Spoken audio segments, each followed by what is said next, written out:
믿음의 아들 디모데에게 바울이 편지 두 통을 썼습니다. 그래서 디모데전서, 디모데후서.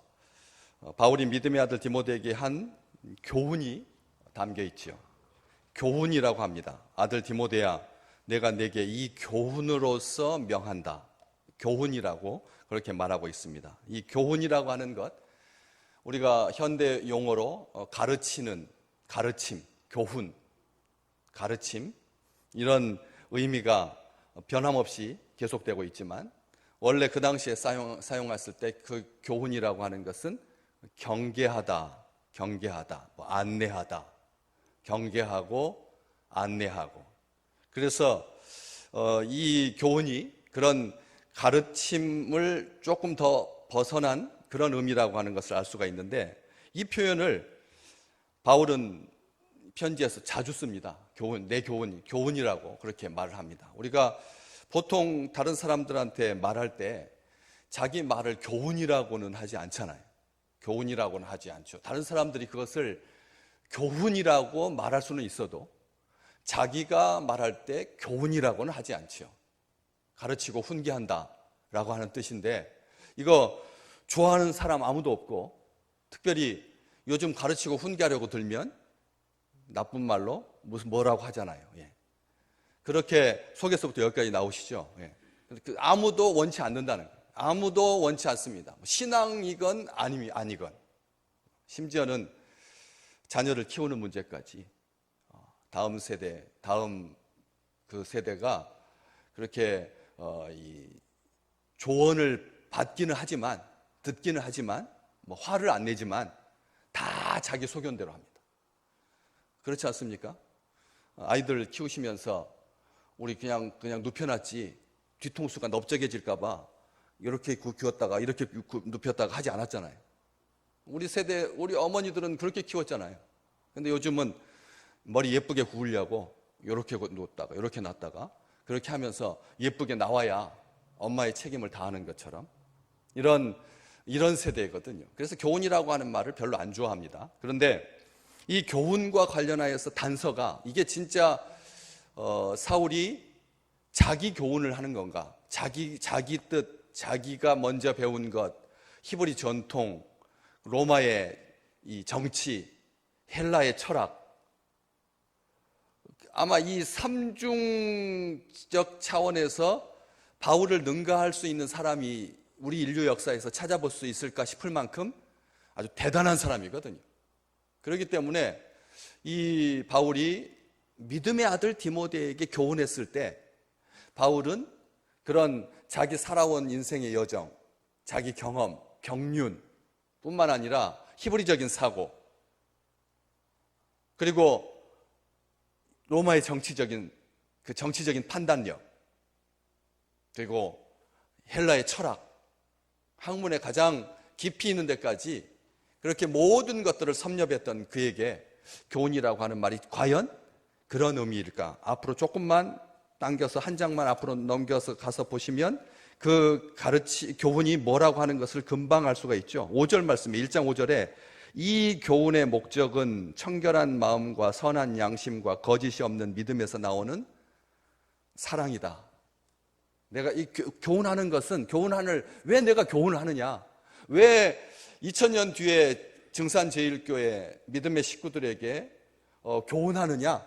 이게 아들 디모데에게만 한정하지 아니하고 지금 오늘 나에게 주신 말씀으로 설레임으로, 그리고 사모하는 마음으로 이 말씀을 받는 백성들에게 내가 교훈하는 목적은 내 명예를 위해서, 내 자랑을 위해서가 아니라 청결한 마음과 선한 양심과 거짓 없는 믿음에서 나오는 사랑으로 하는 거다. 이 말 잘 기억하실 필요가 있습니다. 우리가 교훈하셔야죠.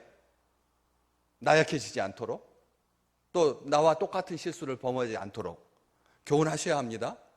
그렇지만 교훈하지 마시기 바랍니다.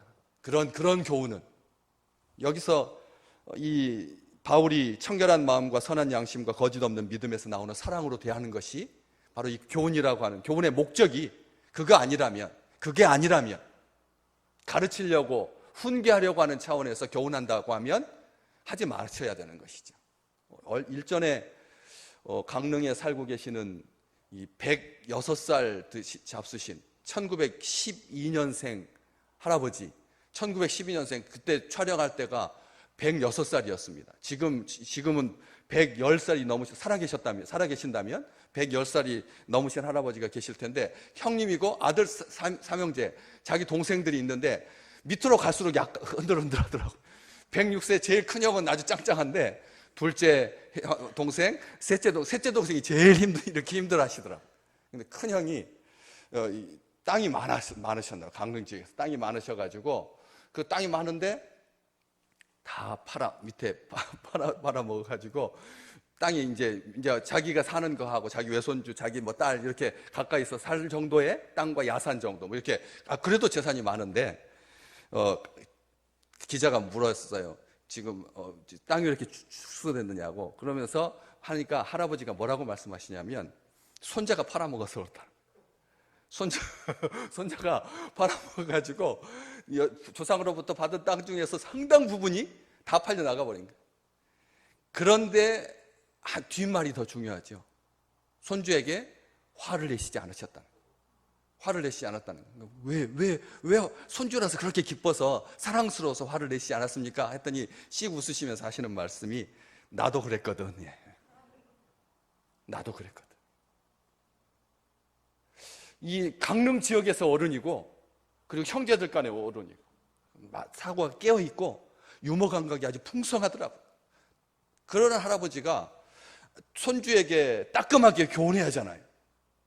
조상 때부터 물려받은 재산이니까 잘 관리해라, 그렇게 해야 되잖아요. 교훈해야 되잖아요. 근데 그렇지 않더라고요. 사랑하는 마음으로 자기가 젊은 날 똑같은 실수를 했으니까 손주한테 화내지 않는다는 거예요. 이 말씀 보면서 그런 생각을 했습니다. 또 한 구절 더 볼까요? 바로 옆으로 11절 말씀, 똑같은 1장인데 11절에, 이 교훈은 내게 맡기신 바 복되신 하나님의 영광의 복음을 따름이니라. 아멘. 바울이 교훈하는 교훈은 나에게 맡기신 바 복되신 하나님의 영광의 복음을 따라가는 교훈이지, 신앙 앞에서는 하나님 운운하면서 말하면서 말끝마다 하나님을 들먹이면서, 나쁜 표현으로 들먹이면서 자기 할 소리 다 하는, 우리 그러잖아요. 성경에 봐라, 오늘 부모에게 공경하라고 하지 않았느냐, 그렇게 말하잖아요. 남편들이여 아내에게 복종하라고 하지 않았느냐. 이게 자기 할 소리 다 하는 거예요. 그 뒤가 더 중요한데, 주께서 교회를 위하여 자기 목숨을 주심같이 사랑하라고 했는데, 남편들에게, 부모에게 자녀를 노엽게 하지 말라고 그랬는데, 그 뒤는 딱 잘라 먹어버리고 자기가 필요한 것만 가지고 부모에게 공경하라고 하지 않았느냐. 그렇게 하기 쉽다는 거죠. 우리 교훈할 때 충분히 그럴 수 있습니다. 그래서 설교로 많이 들어가지고, 그래가지고 자기가 필요한 부분만 따서 그걸 가지고 자기 주장을 펼치는, 자기 하고 싶은 말 다 하는, 그렇지 않다는 거죠. 바울, 이 교훈 내게 맡기신 바 복되신 하나님의 영광의 복음을 따릅니다. 그렇게 그 교훈을 가지고 디모데에게 교훈으로서 명합니다. 그러니까 선한 명령인 거죠. 자기 사사로운 명령이 아니라 정말 필요한 말을 하는 겁니다. 꼭 필요한 말을 하는 겁니다. 뭐라고 말합니까? 전에 너를 지도한 예언을 따라 그것으로 선한 싸움 싸워라. 디모데에게 그렇게 말합니다. 선한 싸움을 싸우는데 뭘 가지고 싸우라고요? 전에 너를 지도한 예언, 여기서 이 예언은 성경 말씀을 말하는 겁니다. 그냥 미래를 예측하는 그런 예언이 아니라, 우리가 생각하고 있는 그런 예언이 아니라, 여기에서 예언은 성경 말씀, 하나님의 말씀인 것이죠. 그래서 전에 너를 지도한, 바울은 디모데를 지도할 때 뭘로 지도했나요? 자기 경륜으로, 자기 학문으로 하지 아니하고, 자기 경험으로 하지 아니하고 하나님의 말씀으로 지도했다는 거죠. 하나님의 말씀으로 지도한 겁니다. 그래서 디모데가 그렇게 훌륭한 목회를 할 수가 있었던 거죠. 그 지도한 예언을 따라, 그것으로 하나님의 말씀을 따라서 하나님의 말씀으로 선한 싸움을 싸워라. 이렇게 그렇게 말하고 있습니다. 왜 디모데에게 속도 지금 안 좋아가지고 이 디모데는 속병이 위장병이 있었거든. 아시잖아요. 내성적인 사람 가운데서 그런 속병이 많죠. 내성적인 사람. 자기 하고 싶은 것은 이만큼 높은데 이게 따라주지 못하니까 속에서부터 울분이 분냄이 있어가지고 속병으로 자주 위장병에 시달려서 바울이 나중에 디모데에게 뭘 조금씩 쓰라고요? 포도주를 조금씩 써라. 그렇게 말했잖아요. 그런 것처럼 또 나이가 좀 어렸거든. 네 연수함을 성도들이 무시하지 못하도록 하나님의 말씀 가운데서 전심전력해서, 그래서 말씀에 있어서는 본이 되어야 된다. 사랑에도 본이 되고 정절에도 본이 되고 모든 것에 대해서 본이 되어야 된다. 그렇게 교훈했거든요. 그래서 그 디모데가 이렇게 이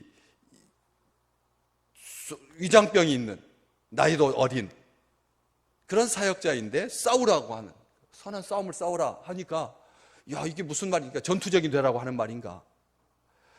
이 싸움을 붙이거나 아니면 싸움을 무조건 나쁘다고 하지 아니하고 선한 싸움을 싸우라고 말합니다. 싸움을 선하게 하라는 말 아닙니다. 생존을 위한 싸움이 아닙니다. 선한 싸움입니다. 그러면 선한 싸움은 뭘까요? 악한 싸움에 반대되는 개념이겠죠. 악한 싸움은 어떤 싸움일까요? 이 세상에 존재하는 모든 싸움은 다 악하죠. 이 세상에 싸우는 싸움은 선한 싸움이 없습니다. 다 악한 싸움입니다. 부부 싸움은 뭐라고요? 칼로 물베기라고 하는데 과연 그런 싸움은 선한 싸움입니까? 아닙니다. 아셔야 합니다. 그럴 수 있죠. 그렇잖아요? 형제들끼리도 싸우고 또 직장 동료와도 싸우고 부부간에도 싸웁니다. 요즘 이 땅의 젊은이들은 젊은이들끼리 싸웁니다. 이 세상의 가장 험악한 싸움인 거죠. 성별로 나뉘어서 싸우는 싸움. 그래서 20대 여자는 누구를 지지하고 20대 남자는 누구를 지지하고, 이런 싸움을 하나님께서 종식시켜 주시기를 간절히 소망합니다. 그것은 좋은 싸움이 이 세상에 좋은 싸움이 뭐가 있겠습니까? 다 악한 싸움이고 나쁜 싸움이죠. 악한 싸움, 지저분한 싸움, 더러운 싸움, 명분이 없는 싸움, 탐욕과 정욕과 자기 자랑을 위한 싸움, 치졸한 싸움, 속된 싸움, 헛된 싸움, 공허한 싸움, 죽이는 싸움, 빼앗는 싸움, 싸움을 위한 싸움, 다 그쳐야 합니다. 어떤 명분으로도 러시아가 우크라이나를 침공한 것은 용서받을 수가 없는 것입니다. 한 나라가, 한 민족, 그 민족이 술 취해가지고 마약에 찌들어서 자기들 내부에서는 절대 그렇게 이 지속성을 가지지 못하니까 내가 보호 차원에서 더 점령한다. 말도 안 되는 거죠. 다 자기 탐욕이고 자기 자랑인 거죠. 이런 싸움에 반대되는 게 선한 싸움일 텐데, 선한 싸움은 그렇다고 하면 의미 있는 싸움이 선한 싸움입니까? 명분 있는 싸움이 선한 싸움입니까? 해도 되는 싸움입니까? 다치거나 죽지 않는 싸움입니까? 즐거운 유익한 싸움입니까? 약한 자를 위한 싸움은 선한 싸움입니까? 모두가 이기는 싸움이 선한 싸움입니까? 저도 기분이 나쁘지 않은 그런 싸움이 선한 싸움입니까? 여기서 선한 싸움은 어떤 싸움을 말할까요?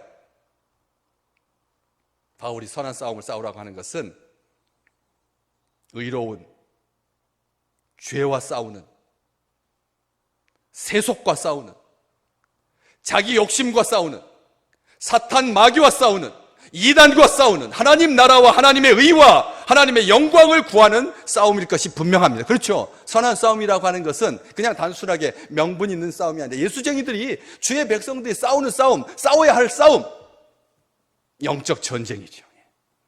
거기서 이게 바로 그게 선한 싸움인 겁니다. 이단과 싸워야 되고 자기 자신과 싸워야 돼요. 그런데 그런 싸움을 하나님의 말씀을 따라서 싸우라고 말하고 있는 것이죠. 그게 선한 싸움을 하나님의 말씀으로만 싸워서 이길 수 있기 때문에 예언을 따라서 내가 너에게 지도해 주었던 그 하나님의 말씀 그것으로 싸워야 된다. 선한 싸움을 싸울 때는 그래야지 이긴다. 절대 못 이긴다는 거예요. 영적 전쟁은 이길 수가 없습니다. 에베소서 6장 12절 이하에 쭉 나왔잖아요. 우리의 씨름은 혈과 육을 상대하는 것이 아니요 통치자들과 권세자들과 그리고 이 어둠의 세상 주관자들과 하늘에 있는 악한 영들을 상대하는 싸움이기 때문에 못 이긴다. 절대 이길 수가 없습니다. 절대 못 이깁니다. 번번이 집니다. 하나님의 말씀으로 안 싸우면, 하나님의 영으로 안 싸우면. 그래서 6장 13절 이하에 쭉 보시면, 에베소서 6장 13절 이하에 그러므로 하나님의 전신갑주를 취해야 된다. 하나님의 전신갑주를 취해야지만 이길 수 있다고. 서서 진리로 너희 허리띠를 띠고 의에 호심경을 붙이고 평안의 복음에 준비한 것으로 신을 신고 모든 것 위에 믿음의 방패를 가지고 이로써 능히 악한 자의 모든 불화살을 소멸하고 구원의 투구와 성령의 검 곧 하나님의 말씀을 가지라. 하나님의 말씀, 성령의 검. 나머지는 다 방어 수단인데, 영적인 다 방어 수단인데, 복음도, 그 다음에 진리도, 그리고 평안, 그 다음에 믿음도 다 방패고 다 보호 수단인 방패입니다. 다. 그런데 공격 수단이 딱 하나 있다. 그것은 성령의 검, 하나님의 말씀이다. 오늘 이 말씀으로 승리하시기를 주님의 이름으로 축복합니다. 말씀으로 싸워야지 이긴다는 것이죠. 그 예언의 말씀의 중요한 기능이 원수에 대해서 승리하는 것이다라고 하는 것을 잘 보여주는, 제가 설교들 몇 번 자주 했던 것, 역대하서 20장 20절 말씀, 역대하 2020. 제가 그 말씀 너무나 좋아하거든요. 거기에 보시면 무슨 말씀입니까? 그의 선지자들을 신뢰하라. 그리하면 형통하리라. 이 말은 목사님들을 잘 신뢰하면 만사 형통이다, 이 말이 아닙니다. 아닙니다. 그런데 그 의미를 담고 있습니다. 선지자들을 믿으면, 선지자들을 신뢰하면 형통하리라고 하는 말은 그렇게, 그래서 신방 가서 제가 이 말 자주 합니다. 주의 종들을 선대하면 복 받는다, 형통하게 된다 합니다. 그런데 문맥에서 보면 그 뜻만 한정하지 않습니다. 이 말씀은 전쟁 상황이거든요. 전쟁. 그래서 여기에서 선지자는 예언, 하나님의 말씀인 겁니다. 예언, 하나님의 말씀, 다시 말하면 압도적인 원수에 대해서 선지자들, 예언, 하나님의 말씀을 신뢰함으로 형통하게 된다, 이긴다는 뜻입니다. 여기서 형통은 만사 형통이 아니라 이긴다, 승리한다는 뜻입니다.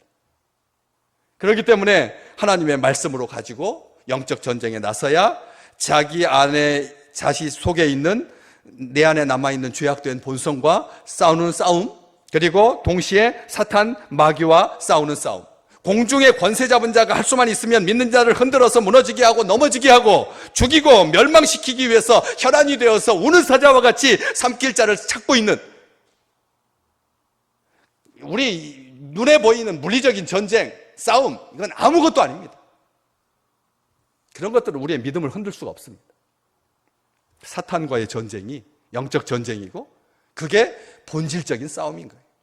이거 여기서 지면 다 지는 거예요. 그래서 영적 전쟁은 믿음의 싸움이고 양심의 싸움이다. 바로 오늘 말씀 19절에 그렇게 기록되어 있잖아요. 선한 싸움을 싸우며 믿음과 착한 양심을 가져야 된다. 믿음과 착한 양심, 믿음에 관한 싸움이고 양심에 관한 싸움이다라고요. 우리의 믿음은 자주 의심과 탐심에게 마음을 빼앗기고 위협을 받고 흔들리기 쉽습니다. 믿음과 양심을 가지기 위해서, 빼앗기지 않기 위해서, 붙잡기 위해서 선한 싸움을 싸는 겁니다. 선한 싸움에서 지면 뭘 잃어버린다고요? 믿음도 잃어버리고 양심도 잃어버리게 된다. 사람들이 양심이 없는 이유가 선한 싸움에서 졌기 때문에 양심이 없어지는 겁니다. 믿음을 잃게 되고 양심도 잃어버리게 돼요. 그래서 계속 추구해야 된다. 염려, 근심, 걱정, 원망, 불평, 근심, 불만, 의심, 불신앙, 탐심, 우상숭배 다 연결되어 있습니다. 선한 싸움에서 지면 줄줄이 다 집니다. 다 모든 것에 대해서 질 수밖에 없습니다. 믿음이 힘을 발휘할 수 없게 됩니다. 그래서 바울은 그의 생애가 끝나갈 무렵에 내가 선한 싸움을 싸우고 나의 달려갈 길을 마치고 믿음을 지켰으니 라고 말하지요. 바울이 그렇게 믿음을 지킬 수 있었던 것은 선한 싸움을 계속했기 때문에 그런 거예요. 선한 싸움이 한 번만 딱 싸우고 이기면 얼마나 좋겠습니까? 근데 아시잖아요. 우리 주님께서 광야에서 40일 금식한 다음에 사탄이 예수 그리스도와 영적 전쟁을 치르잖아요. 시험하잖아요. 우리 주님께서 이기셨잖아요. 뭘로 이기셨죠? 하나님의 말씀, 신명기 말씀 가지고 이기셨잖아요. 이기셨는데 그 뒤 말이 분명하죠. 복음서 기자는 뭐라고 말합니까? 사탄이 잠시 떠나가. 천사가 예수 그리스도에게 수종들더라. 성경은 그렇게 기록하고 있습니다. 잠시 떠나간 거예요. 끊임없이 공생의 기간 가장 화려하고 가장 열심히 있고 가장 충성하고 가장 복종하고 가장 온전했던 시간들 구비마다 마귀가 사탄이 예수 그리스도를 공격했지 않습니까? 그렇기 때문에 계속 싸우는 거예요. 양심은, 여기서 양심은 원래 우리가 양심 말할 때 무슨 말합니까? 양심하면 마음의 등불이라고 하고, 양심이 마음의 등불이라고, 영혼의 눈이라고, 영혼의 창문이다.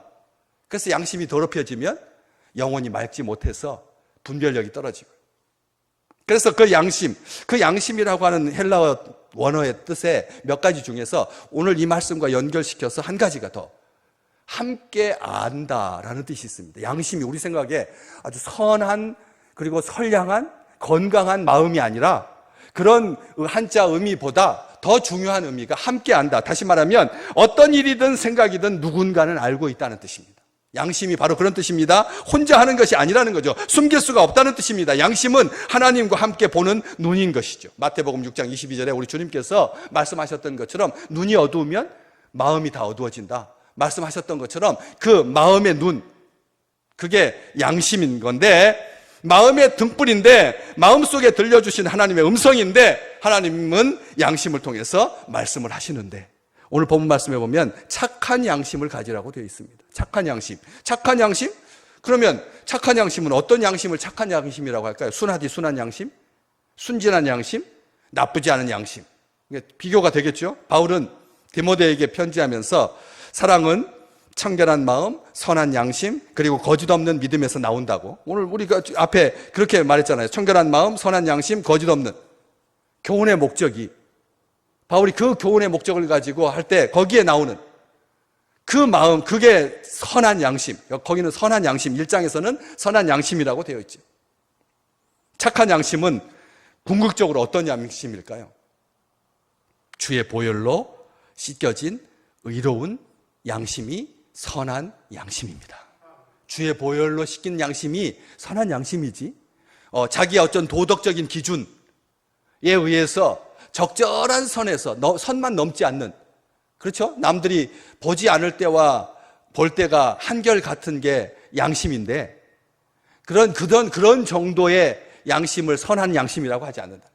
주의 보혈로 씻긴, 그래서 의롭게 된 양심. 그래서 베드로는 나중에 세례를 뭐라고 말하냐면, 베드로전서 3장 21절에 보면 세례가 하나님을 향한 선한 양심의 간구, 증거, 증표라고 말합니다. 세례 받는 것이 하나님을 향한 선한 양심의 간절한 구함이다, 이렇게 표현을 하고 있는, 그런 것처럼 주의 보혈로 씻겨진, 의롭게 된, 죄사함 받은 그런 양심이 바로 선한 양심, 착한 양심이라고 하는 것이죠. 양심은 끝까지 가지 않습니다. 우리의 물질이 조금만 축나도 양심은 타협하려고 듭니다. 그렇지 않습니까? 시간만 조금 당겨져도, 새벽 2시만 돼도, 사람들이 많이 왕래할 때는 높게 한 90% 정도의 도덕성을 유지하다가 시간이 쭉쭉쭉쭉 내려가면 같이 내려갑니다. 그래서 금요일 밤만 되면 술과 함께 완전히 땅바닥을 치죠. 양심도 그렇잖아요. 양심은 굉장히 상대적이고 가변적입니다. 우리의 양심은 항구적이지 않습니다. 이 지상에서의 양심은 선하지 않습니다. 아무리 사람의 의를 가지고 열심을 가지고 방어하려고 해도 양심은 더럽혀지게 되어 있습니다. 심지어는 그 양심이 어떻게 되느냐면, 디모데전서 오늘 지금 보고 계시는데 4장 2절 말씀에 보면 거기에 뭐라고 되어 있습니까? 자기 양심이 화인을 맞아서 외식함으로 거짓말하는 자들이라, 4장 2절 말씀에, 오늘 디모데전서 4장 2절에 양심의 화인을 맞을 수 있다. 양심의 화인 맞아서, 그래서 양심이 더럽혀지고, 그래서 믿음이 무너지고, 구원의 기쁨 사라지고, 예배하는 감격을 잃어버리게 되고, 생각에는 혼란이 닥쳐오게 되고, 분별력은 흐려지게 되고, 삶의 목적을 잃어버린 채 어두운 가운데서 방황하게 되는 거죠. 양심이 무디어지면, 양심이 더럽혀지면, 양심이 화인을 맞으면, 그래서 회개하기 전보다 더 악한 사람이 된다. 대표적인 예가 오늘 마지막 오늘 저 말씀 속에 나오는 두 사람 누구죠? 후메네오와 알렉산더. 후메네오와 알렉산더. 이 사람은 양심을 버렸고 믿음에 관해서 파산했다. 선한 싸움에 졌기 때문에 양심을 버리고 그리고 선한 믿음에 관해서 파산하게 된 거죠. 19절 20절 분명하게 경고합니다. 디모데에게 교훈하면서 명령하면서 말씀으로 그것으로 이겨야 되는데, 선한 싸움 싸워야 되는데 싸우지 않으면 믿음도 잃어버리고 양심도 파산하게 된다. 배가 깨지듯이 가라앉게 된다는 거죠. 후메네오와 알렉산더가 그랬습니다. 양심을 버렸고 믿음에 관하여는 파산했습니다. 후메네오는 망령되고 허탄한 말을 함부로 하는 자였습니다. 망령되고 허탄한 말을 함부로 하는, 교회 안에 성도인데, 지도자인데 망령된 말을, 허탄한 말을, 특별하게 부활은 이미 지나갔다, 그래서 부활을 부인하던 그런 사람이었어요. 알렉산더는 어떤 사람입니까? 구리 세공업자였습니다. 구리 세공업자로 돈이 많아서 복음을 방해했지요. 디모데후서 4장 14절 15절 구리 세공업자 알렉산더가 내게 해를 많이 입혔음에 주께서 그 행한 대로 그에게 갚으시리니 너도 그를 주의하라. 그가 우리 말을 심히 대적하였느니라. 알렉산더 이름을 바울이 딱 성경에다, 편지에다 이렇게 기록하여서 모든 믿음의 후배들에게, 우리에게 오늘 경고해 주고 있는 것입니다. 이런 사람들, 그래서 결국 그들은 사탄에게 내준 바 되었고 20절 말씀해 보시면 더 이상 그리스도의 신성을 모독하지 못하는 하나님의 심판을 받게 된 것이죠. 바울은 디모데에게 두 번째 편지에서 거듭 경고합니다. 디모데후서 2장 17절 말씀 읽어볼까요? 자막에 그들의 말은 악성 종향이 퍼져나감과 같은데 그 중에 후메네오와 빌레도도 있다. 이 후메네오라고 하는 사람이 이렇게 붙었다가 저렇게 붙었다고 해요. 같이, 그러니까 이 악한 세력들이 종횡무진하는 거죠. 그래서 이렇게 후메네오와 빌레도, 여기 오늘 본문 말씀에서는 후메네오와 알렉산더. 그들의 말은 악성 종향이 퍼져 나감과 같은데 그 중에 후메네오와 빌레도가 있다. 말이 아주 악했다는 거죠. 악한 종향과 같았다고요. 그렇게 경고하면서 바울은 말합니다. 디모데후서, 그렇게 선한 싸움을 싸우고 믿음과 그리고 착한 양심을 가지면 나같이 축복받는다 하면서 맨 뒷부분 디모데후서 4장 8절 말씀 자막 같이 보면서 읽겠습니다. 이제 후로는 나를 위하여 의의 면류관이 예비되었으므로 주 곧 의로우신 재판장이 그날에 내게 주실 것이며 내게만 아니라 주의 나타나심을 사모하는 모든 자에게 도니라. 아멘, 아멘. 선한 싸움 싸우고 믿음을 지키고 착한 양심을 가져서 주님께서 주신 의의 면류관 쓰시기를 주님의 이름으로 축복합니다. 이 선한 싸움의 대장은 누구십니까? 우리 주 예수 그리스도십니다. 선한 싸움의 대장은 우리 주님입니다. 내가 싸우는 건 아닙니다. 대장 되신 예수 그리스도께서 앞서가셔서 싸우십니다. 어디에 기록되어 있습니까? 로마서 8장 37절 말씀 같이 읽어볼까요? 로마서 8장 37절 이 모든 일에 우리를 사랑하시는 이로 말미암아 우리가 넉넉히 이기느니라. 하루도 지지 아니하고 이기고 이기게 하시고 넉넉히 이겨서, 그래서 믿음이 견고해지고 착한 양심을 가지고 끝까지 충성하여서 하나님 앞에 사랑받는, 하나님의 영광을 드러내는, 복음이 증거되고 하나님의 나라가 이 땅에 가득하게 되는 그 축복을 누리시기를 주의 이름으로 축복합니다.